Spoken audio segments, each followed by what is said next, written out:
When my husband passed away, my son yelled at me, "Don't show up at the funeral, you're too dramatic." I said nothing. The next day, he fell off his chair when he saw the list of heirs. "I'm glad to have you here. Follow my story until the end and comment the city you're watching from, so I can see how far my story has reached." The steady beep of the heart monitor had been my companion for 3 days. I sat beside Robert's hospital bed, holding his weathered hand, watching his chest rise and fall with each labored breath. After 45 years of marriage, I knew every line on his face, every freckle on his arms. The man who had been my everything was slipping away. "Doreen." His voice was barely a whisper. I leaned closer, my ear almost touching his lips. "I'm here, sweetheart. I'm right here." His fingers squeezed mine with what little strength he had left. "Take care of yourself. Promise me. Don't talk like that. You're going to get better." But even as I said the words, we both knew the truth. The cancer had won. Robert's eyes found mine, clouded with pain but still filled with love. "I love you, Doreen. Always remember that." Those were his last words. The monitor's beeping turned into a long, flat tone that seemed to echo through my chest. Nurses rushed in, but I knew it was over. My Robert was gone. I sat there in stunned silence, tears streaming down my face, when the door burst open. Miles stormed in, his face flushed with anger rather than grief. "What did you do?" he demanded, his voice cutting through my shock like a knife. "Miles, your father just—" "I know what happened. The nurse called me 20 minutes ago." He glared at me as if Robert's death was somehow my fault. "I should have been here." I stood up slowly, my legs shaky from sitting for hours. "I called you yesterday. You said you were too busy with work. Don't you dare blame me." Miles's voice rose, causing one of the nurses to look our way with concern. "You probably didn't even call the right number. You never could handle anything properly." The words hit me like a physical blow. Here I was, having just lost my husband, and my own son was attacking me. "Miles, please, this isn't the time." "You're absolutely right. This isn't the time for your dramatics." He moved toward me, his presence intimidating despite the fact that I was his mother. "I need to handle the arrangements now. Real arrangements, not whatever mess you'd create." I felt my heart breaking all over again. He was my husband, Miles. I have the right. "You have the right to go home and let me handle this like an adult." His words were sharp, deliberate. "Dad always said you got too emotional about everything." Well, this is too important for emotions. Jessica, his wife, appeared in the doorway. She'd been waiting in the hallway, probably listening to every word. "Miles is right, Doreen. You look exhausted. You should go home and rest." The way she said my name, like it left a bitter taste in her mouth, made my skin crawl. Jessica had never liked me, though I'd never understood why. I'd always been nothing but kind to her. "I want to stay with him a little longer," I whispered, looking back at Robert's still form. "No." Miles stepped between me and the bed. "The funeral home will be here soon and I don't want you making a scene. You know how you get." How I get. I stared at my son, this man I'd carried for 9 months, raised, loved unconditionally. When had he become so cruel? "Miles, I'm his wife.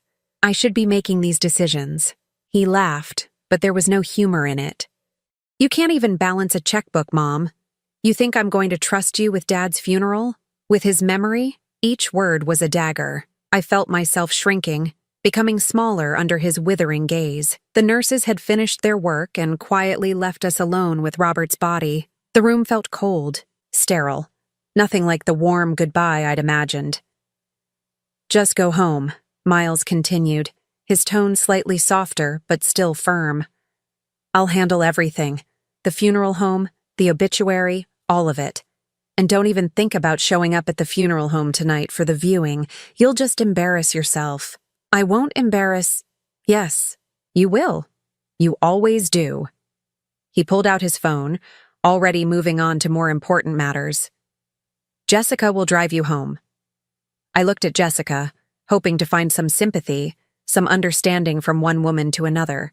Instead, I saw only cold calculation. "Come on, Doreen. Let's get you home where you belong." Where I belong, not at my husband's side, not making decisions about his funeral, not grieving with my family. Home. Alone. As we walked toward the elevator, I turned back one last time to see Robert. Miles had already positioned himself beside the bed, pulling out his phone to make calls, taking charge, being the responsible son. I pressed my lips together to keep from crying out. Robert had always been proud of Miles, bragging about his business success, his beautiful wife, his expensive house. But had Robert seen this side of him? This cold, controlling man who couldn't even let his mother say goodbye properly? The elevator doors closed, and I caught my reflection in the polished steel. I looked old, fragile, exactly like the burden Miles seemed to think I was. But something deep inside me, a voice that sounded remarkably like Robert's, whispered that this wasn't over. That maybe, just maybe, Miles had underestimated me one too many times. The funeral home parking lot was nearly full when I arrived. I sat in my old Honda, hands gripping the steering wheel, watching people I'd known for decades walk through the front doors of Morrison & Sons funeral home. They were going to see my Robert, to pay their respects, to say goodbye, and I was sitting outside like a stranger. Miles had made it clear I wasn't welcome at the viewing, but I couldn't stay away. This was my husband, the man I'd shared my life with for 45 years. I deserved to be there, even if it was only from a distance. Through the large windows, I could see the gathering inside, the soft glow of the lights, people dressed in black, the flowers I should have chosen myself. Miles had selected everything without asking me a single question. Not the casket, not the flowers, not even the music that would be playing softly in the background. I recognized faces as people arrived. Mrs. Henderson from next door, the couple from the grocery store where Robert had worked for 30 years, even some of his old bowling teammates. They all looked appropriately sad, appropriately respectful. Some carried flowers or cards. Then I saw him. Miles stood near the entrance, playing the role of the grieving son to perfection. He wore a black suit I'd never seen before, probably bought specially for the occasion. Jessica stood beside him in an elegant black dress, her blonde hair pulled back in a style that made her look sophisticated and somber. They greeted each mourner with the right mixture of sadness and gratitude. Miles shook hands firmly, accepted condolences with gracious nods, and guided people toward the viewing room where Robert lay. He looked every inch the devoted son who had lost his beloved father. If only they knew the truth. I watched as the Kovacs approached. Robert's oldest friends, people who had known our family since Miles was in elementary school. Mrs. Kovac embraced Miles, and I could see her lips moving, probably telling him what a wonderful man his father was, how proud Robert had always been of him. Miles nodded solemnly, his hand on her shoulder in a gesture that would look comforting to anyone watching. But I knew better.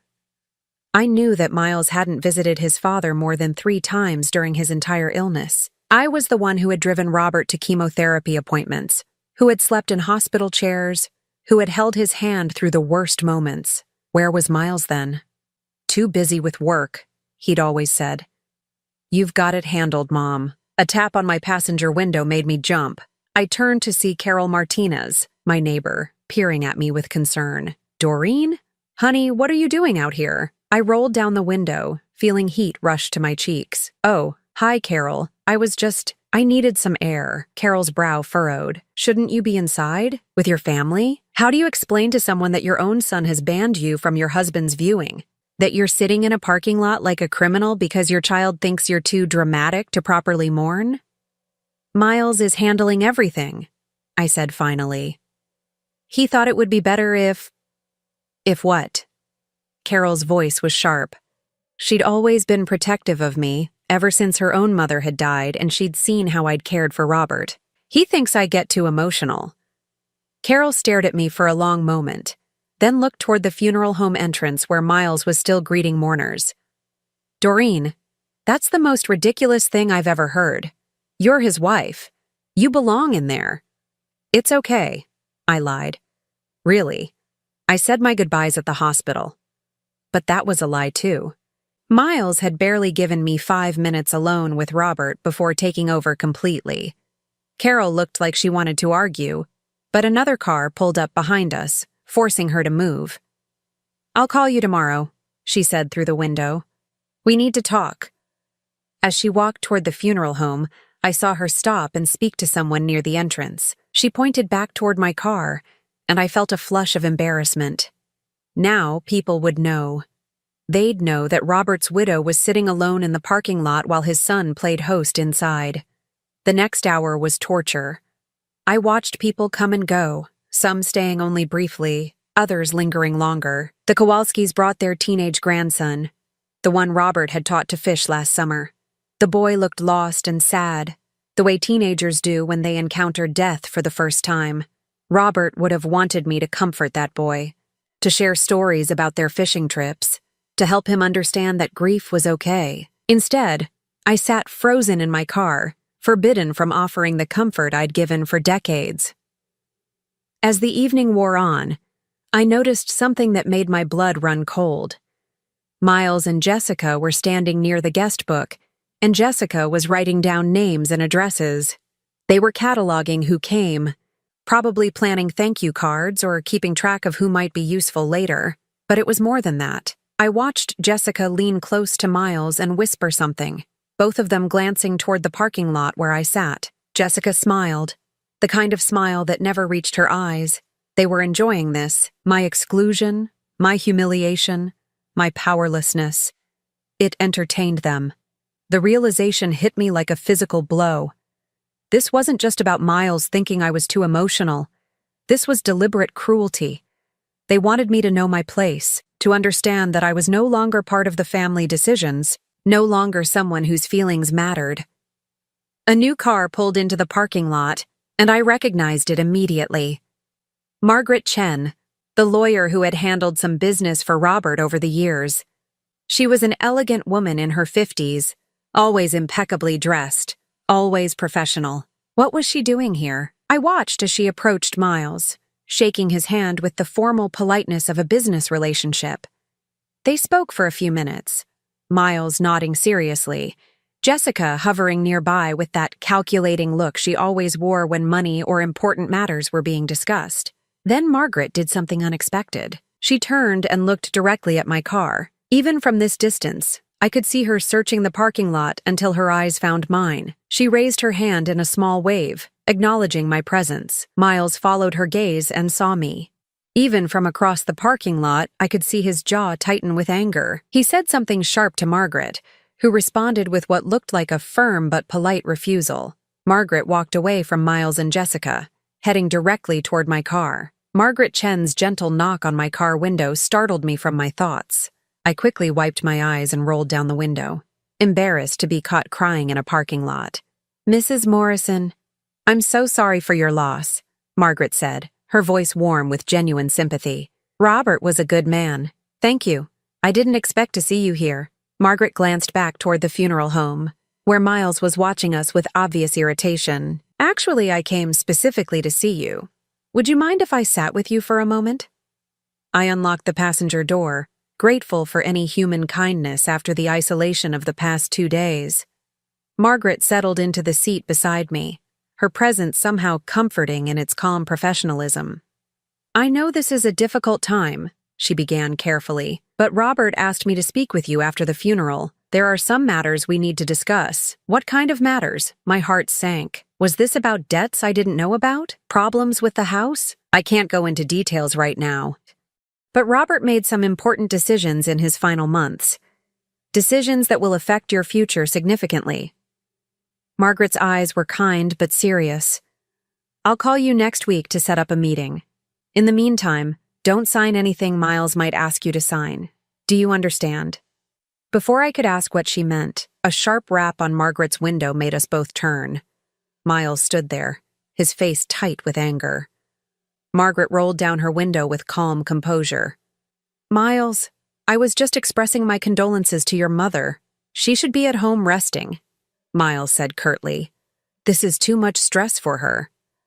"I'm sure your mother can decide what's appropriate for herself," Margaret replied smoothly. She's a grown woman.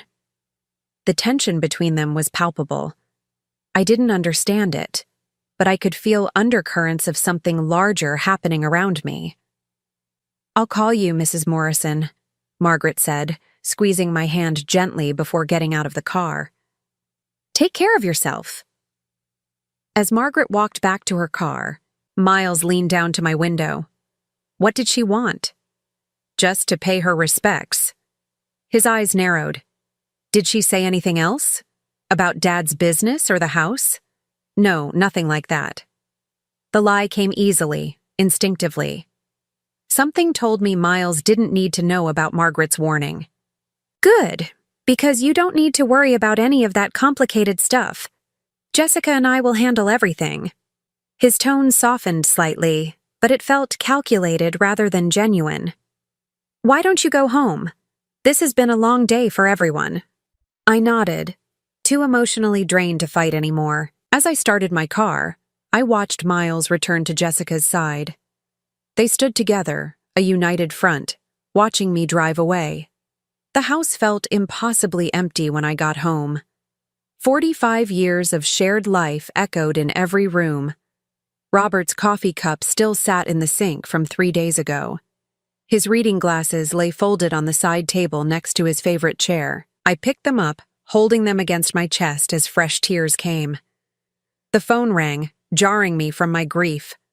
I almost didn't answer, but the caller ID showed Jessica's number.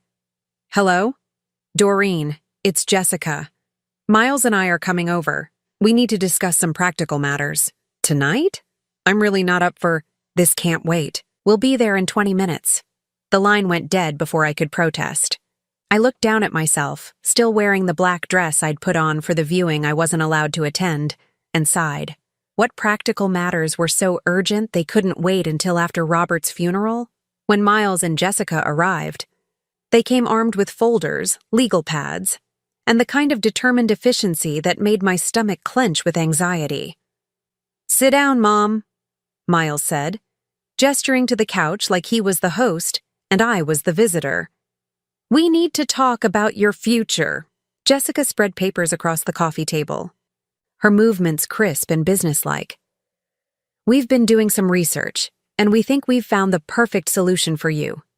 "Solution for what?" "For your living situation," Miles said, settling into Robert's chair without asking. The sight of him there, so casual and assuming, made my heart ache.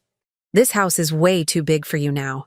Too much maintenance, too many stairs, too many memories." I looked around the living room where Robert and I had watched countless movies, where we'd celebrated Miles's birthdays when he was young, where we'd planned our future together. "I don't want to move. This is my home." "Be realistic, Mom." Jessica's voice had that patient tone people use with children or the elderly. "You can't maintain a house this size on your own. The yard work alone would be impossible." "I can hire help." "With what money?" Miles interrupted. "Dad's medical bills wiped out most of the savings. The life insurance will help, but it won't last forever if you're trying to maintain this place." My head spun. Medical bills? Robert had good insurance. We'd always been careful with money. "What are you talking about?" Miles and Jessica exchanged a look that I was becoming familiar with. The look that said they knew things I didn't. That I was too simple to understand the complexities of real life. "The experimental treatments Dad tried in his last months," Jessica explained with exaggerated patience. "The ones insurance didn't cover. The private nurses, the special medications. It all adds up." I felt like I was drowning. Robert had never mentioned money problems, but then again, he'd always handled the finances. I trusted him completely. "How much?" I whispered. "Don't worry about the exact numbers," Miles said quickly. "The point is, you need to downsize. We found this lovely assisted living facility about 30 minutes away. It's clean, safe, and they have activities." "Assisted living?" The words felt foreign in my mouth. "I don't need assistance. I'm perfectly capable." "For now," Jessica said gently. "But what happens when you fall and break a hip? What happens when you can't drive anymore? You'd be stranded here." Miles leaned forward, his expression earnest. "We're thinking ahead, Mom. We're being responsible. Dad would want us to make sure you're taken care of. The mention of Robert's wishes stung.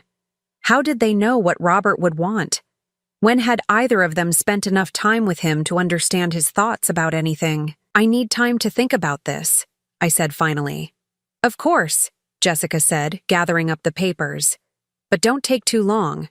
The facility has a waiting list, and we were lucky to get you on it. After they left, I sat in Robert's chair, trying to make sense of what had just happened. In the space of one conversation, I'd gone from being a widow grieving her husband to being a burden who needed to be managed and relocated. I pulled out the folder Jessica had left behind, marked Sunset Manor Assisted Living. The brochure showed smiling elderly people playing bingo and doing crafts. It looked pleasant enough, but it wasn't home. As I flipped through the papers, one detail caught my eye. The monthly fee was nearly $3,000. If our finances were as dire as Miles claimed, how could we afford this place? Unless they weren't planning to pay for it themselves. The thought made my blood run cold. Were they expecting me to sell the house to pay for assisted living while they managed whatever assets remained? Was this their plan all along? I thought about Margaret Chen's warning not to sign anything, and suddenly it made perfect sense. The funeral was everything Robert would have hated. Too formal, too impersonal, filled with people who barely knew him but felt obligated to attend. I sat in the front row, officially designated as the grieving widow, but Miles controlled every detail of the service. The pastor, someone Robert had never met, spoke about a man I didn't recognize.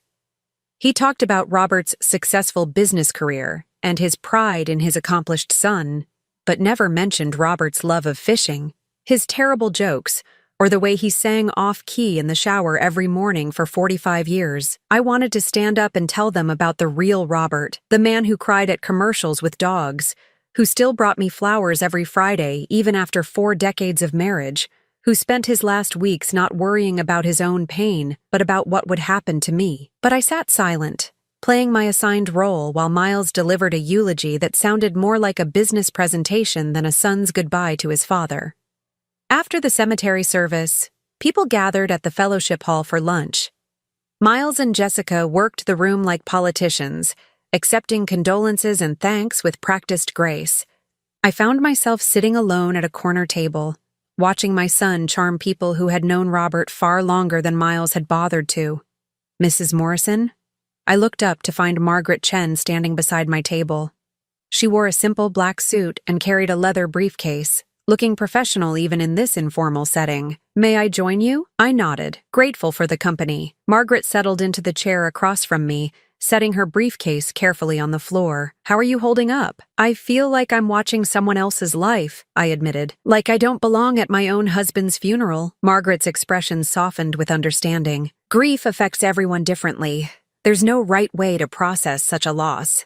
We sat in comfortable silence for a moment, watching the crowd of mourners. Miles was across the room, deep in conversation with Robert's former boss from the grocery store. Jessica stood beside him, her hand possessively on his arm. Mrs. Morrison, Margaret said quietly, I meant what I said at the viewing. We need to talk soon. There are things about Robert's final wishes that you need to know. My stomach tightened with anxiety. Is it bad news? Did Robert leave debts I don't know about? Quite the opposite, actually. Margaret glanced around to make sure no one was listening. Robert was much more careful with money than your son realizes. He also made some very specific arrangements in his final months. What kind of arrangements? Margaret opened her briefcase and pulled out a sealed envelope. Robert asked me to give you this after the funeral. He wrote it 6 weeks before he died, when he knew the cancer was winning. My hands trembled as I took the envelope. It was addressed in Robert's familiar handwriting.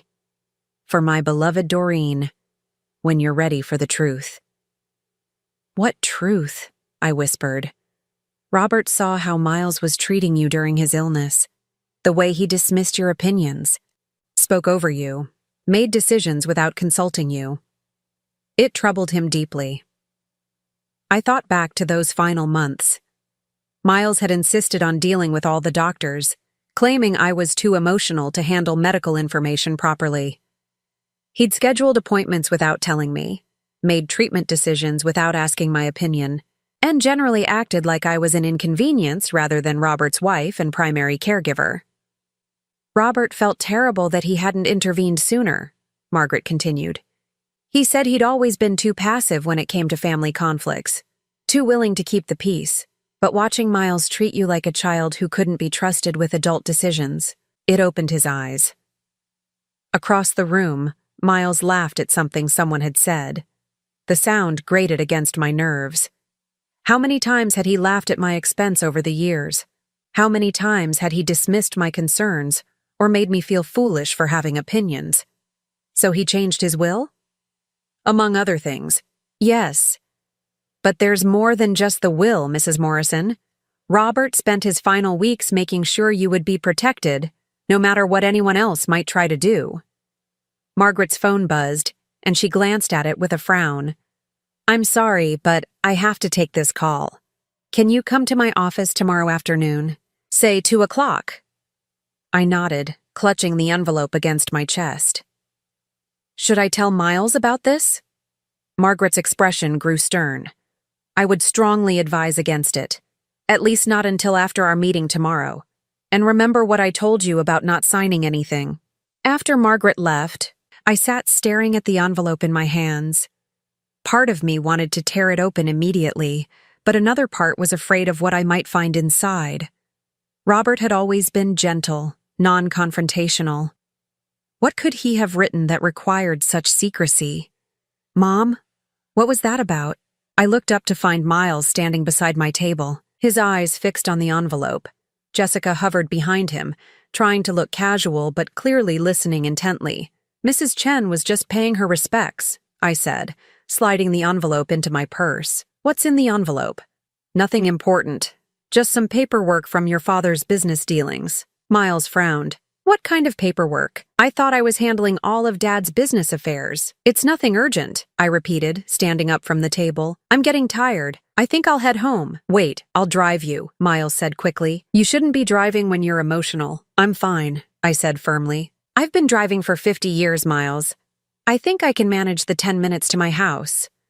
Jessica stepped forward with that false sweet smile I'd grown to hate. We're just worried about you, Doreen. You've been through so much stress. I appreciate your concern, but I need some time alone. As I walked toward the exit, I could feel their eyes following me. I could sense their frustration at not being able to control this one small aspect of my day. In my car, I sat for a moment holding the envelope. Even through the paper, I could feel Robert's presence, his protective love reaching across the divide between life and death. Whatever was in this letter, whatever Robert had arranged, I had the feeling my life was about to change dramatically. For the first time since Robert's death, I felt something other than grief and confusion. I felt hope. That evening, I sat in Robert's chair with the envelope in my lap, working up the courage to open it. The house was quiet, except for the ticking of the grandfather clock Robert had inherited from his father. Finally, I slipped my finger under the flap and carefully opened the envelope. Inside were 3 pages of Robert's careful handwriting, the words slightly shaky from the medication but still clearly his. My dearest Doreen, it began. If you're reading this, then I'm gone, and you're probably feeling lost and alone, but I need you to know that you are not alone, and you are not the helpless woman Miles seems to think you are. My breath caught in my throat. Robert had seen it too. He'd noticed how Miles treated me. I've made arrangements to ensure your security and your independence. Margaret will explain everything, but I need you to be strong, my love. Stronger than you've ever been. Our son has forgotten what you sacrificed for this family, but I never did. Tears blurred my vision as I read on, but Robert's final words made me sit up straighter. It's time for you to reclaim your life, Doreen. It's time to show them the woman I've always known you to be. Margaret Chen's office was nothing like the sterile legal environments I'd imagined. Warm wood paneling lined the walls, and family photos sat alongside law books on the shelves. She greeted me with genuine warmth, offering tea before we settled into comfortable chairs beside her desk. How are you feeling, Mrs. Morrison? Confused, mostly, and scared. I clutched my purse, where Robert's letter remained safely tucked away. I read Robert's letter last night. He mentioned arrangements, but he didn't give details. Margaret nodded, pulling a thick file from her desk drawer. Robert was very thorough. He spent weeks planning this, making sure every detail was legally sound and impossible to contest. Contest? Why would anyone want to contest his will? Because, Margaret said gently, it's not what Miles is expecting. She opened the file and removed a document I recognized as Robert's original will, the one we'd signed together 5 years ago. It was straightforward enough. Everything split between Miles and me, with the house going to me for my lifetime, and then to Miles. This is the will Miles knows about, Margaret explained. The one he's counting on. Then she pulled out another document. This one much newer. And this is the will Robert actually filed 3 months ago.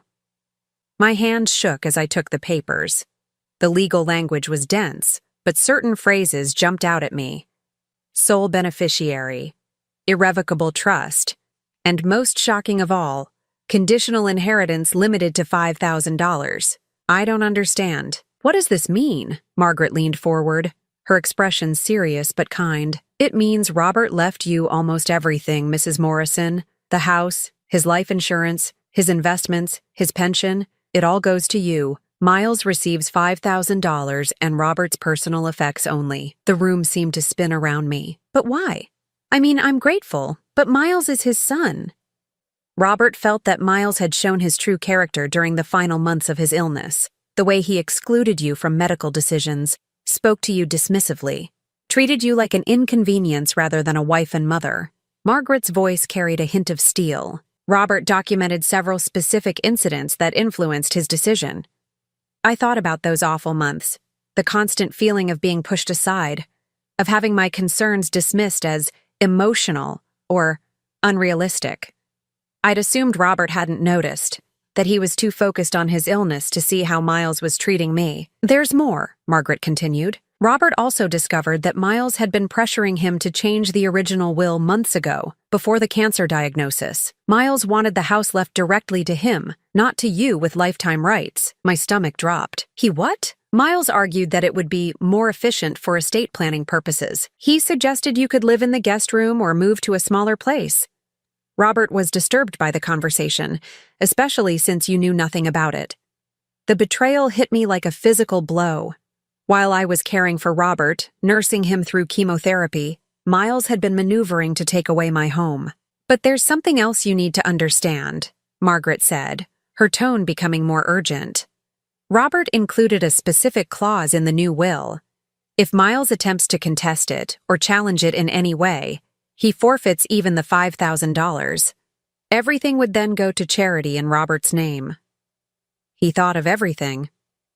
He did. But Mrs. Morrison, there's one more thing. Robert also left detailed instructions about timing. He specifically requested that the will not be read until 1 week after the funeral. He wanted to see how Miles would behave toward you during that time. I felt a chill run down my spine. He was testing him? In a way, yes. Robert hoped Miles might show some genuine concern for your welfare. Some sign that he understood his responsibilities as your son. But, Margaret gestured toward another folder. I've been monitoring the situation as Robert requested. Your neighbor Carol Martinez called me yesterday. My face burned with embarrassment. What did she tell you? That Miles and Jessica came to your house the night after the viewing to pressure you about selling and moving to assisted living, that they claimed financial problems that don't actually exist. That they're essentially trying to manipulate you into giving up your independence. The full scope of Robert's planning became clear. He hadn't just changed his will. He'd created a safety net to catch me when Miles inevitably revealed his true intentions. What happens now? Now, we schedule the official will reading. I'll call Miles and Jessica today to arrange a meeting for tomorrow morning. They'll come here expecting to inherit everything. Margaret's smile was grimly satisfied. They're going to get quite a shock. The next morning, I sat in Margaret's conference room, my hands folded in my lap, trying to appear calm. Miles and Jessica arrived precisely on time, both dressed in somber business attire. They'd brought a legal pad and pen, ready to take notes on their inheritance. Thank you all for coming, Margaret began formally. "We're here for the reading of Robert Morrison's last will and testament." Miles straightened in his chair, his expression appropriately serious, but with an underlying eagerness that made my stomach turn. Jessica had her pen poised over the legal pad, ready to record their windfall. "Before we begin," Margaret continued, "I should mention that this will was executed 3 months ago, superseding any previous versions." Miles frowned slightly. 3 months ago? I thought Dad's will was settled years ago. "People often update their wills as circumstances change," Margaret said smoothly. "Now, shall we proceed?" She began reading the formal legal language, the standard opening phrases that meant nothing to laypeople.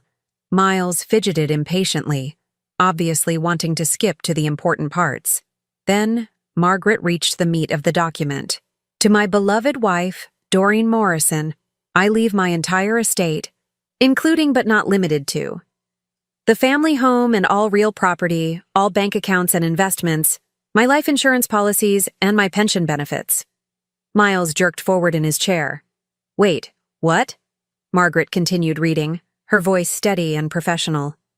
"To my son, Miles Morrison, I leave the sum of $5,000 and my personal effects, including my tools, books, and sporting equipment." The silence in the room was deafening. Miles stared at Margaret as if she'd spoken in a foreign language. Jessica's pen had stopped moving entirely. "That can't be right," Miles said finally, his voice strained. "There must be some mistake." "There's no mistake," Margaret replied calmly. "This will was properly executed and witnessed. It represents your father's final wishes." Miles shot to his feet, his face flushing red. "This is insane. Dad wouldn't have done this. Someone manipulated him, probably while he was on medication and not thinking clearly. Your father was mentally competent when he signed this will," Margaret said firmly. "I can provide medical documentation to that effect if necessary." Jessica finally found her voice. "But what about the medical bills? The debts? Doreen can't handle all of that responsibility." "What medical bills?" Margaret asked with raised eyebrows. Robert had excellent insurance. His final medical expenses totaled less than $3,000 out of pocket. The look of shock on Jessica's face would have been comical if the situation weren't so tragic. They'd built their entire manipulation around fictional debts. Miles began pacing behind his chair. "I don't care what that paper says. I'm contesting this will. Dad wasn't himself at the end. Anyone could see that." Margaret's expression grew cold. "I should inform you, Miles, that your father anticipated this reaction. There's an additional clause in the will." She turned to a new page and read, "Should my son Miles Morrison attempt to contest this will or challenge its provisions in any legal proceeding, his inheritance shall be reduced to $0, and his designated $5,000 shall instead be donated to the Alzheimer's Association in my name." Miles stopped pacing, his face going pale. "He can't do that." "He absolutely can, and he did." Margaret closed the will and looked directly at Miles.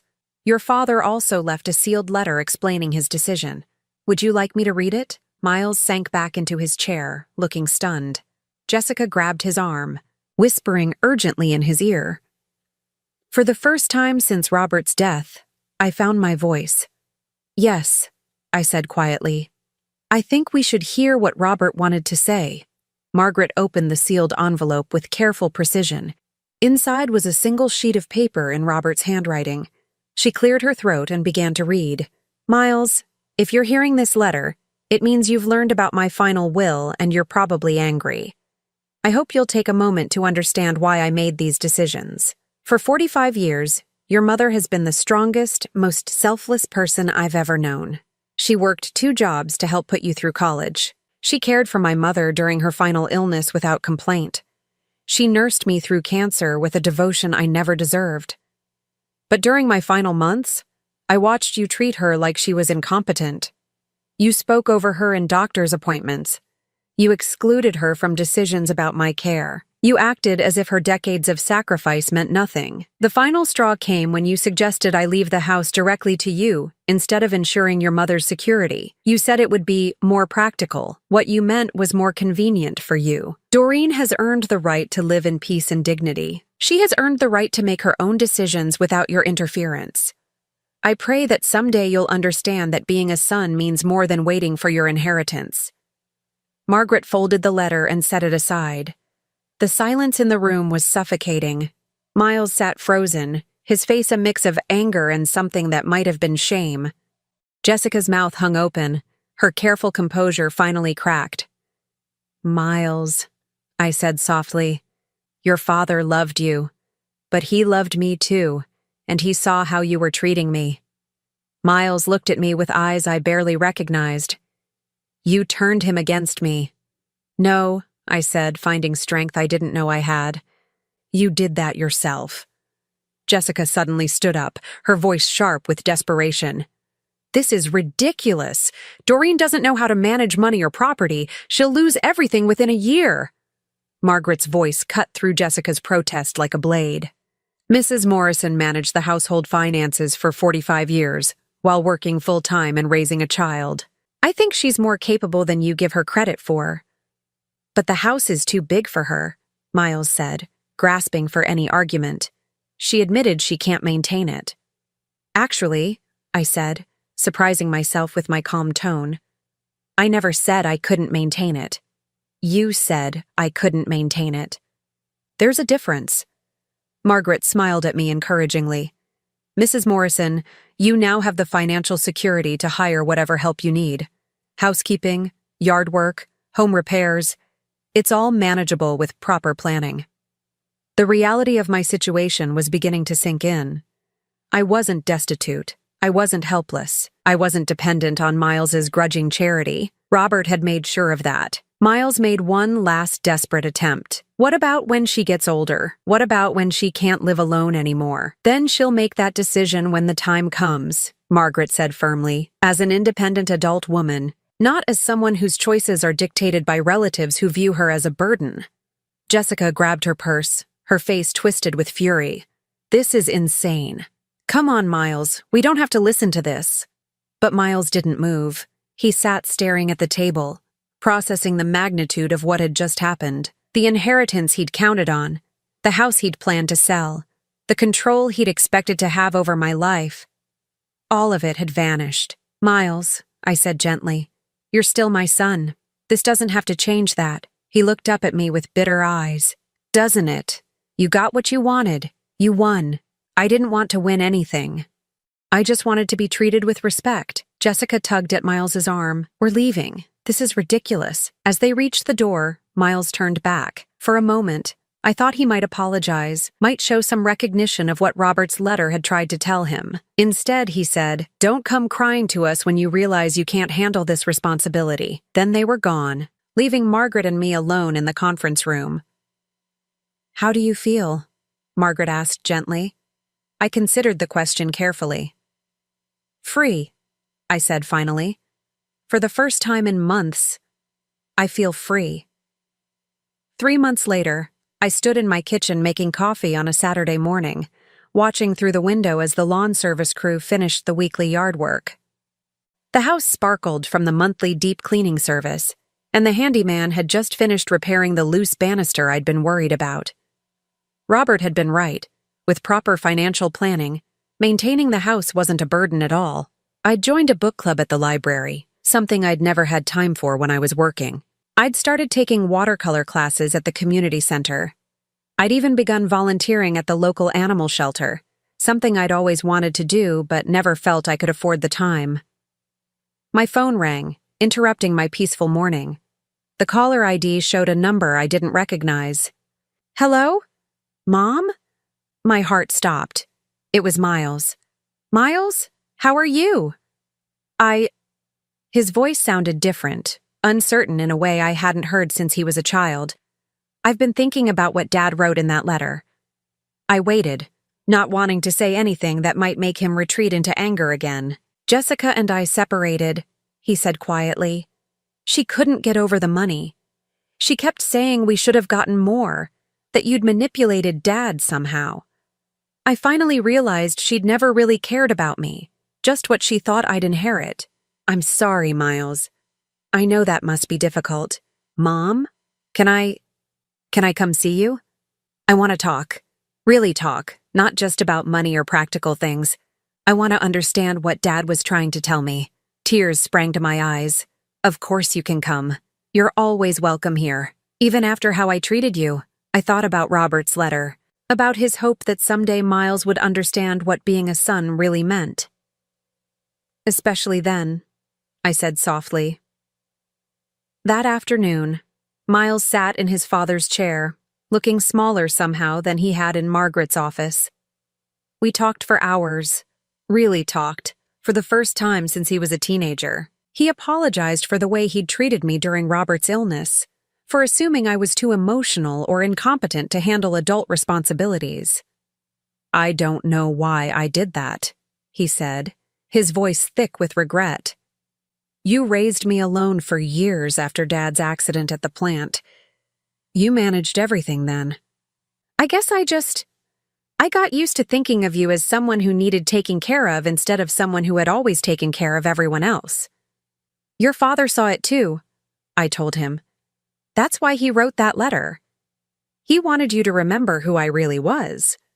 As the sun set, Miles helped me prepare dinner, something we hadn't done together since he was in high school.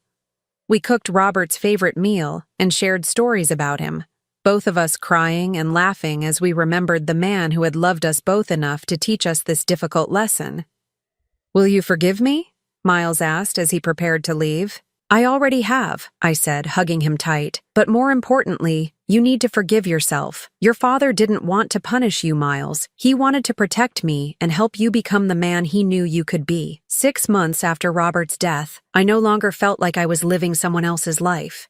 The house was still full of memories, but they were comforting now rather than painful. I'd found my own rhythm, my own independence, my own strength. Miles visited every Sunday, and we were rebuilding our relationship on a foundation of mutual respect rather than obligation. He'd started therapy to work through his controlling tendencies, and he was learning to see me as a person rather than a responsibility. Robert's final gift hadn't just been financial security. It had been the chance to reclaim my identity as a capable, independent woman. He'd forced both Miles and me to confront the truth about our relationship and find a healthier way forward. As I sat in the garden Robert had planted for me, watching the sunset paint the sky in shades of gold and pink, I felt his presence like a warm embrace. He'd kept his promise to take care of me. Even after death, he'd given me back my life. And for the first time since he'd been gone, I could honestly say I was not just surviving, I was thriving. Now, I'm curious about you who listened to my story. What would you do if you were in my place? Have you ever been through something similar? Comment below. And meanwhile, I'm leaving on the final screen 2 other stories that are channel favorites, and they will definitely surprise you. Thank you for watching until here.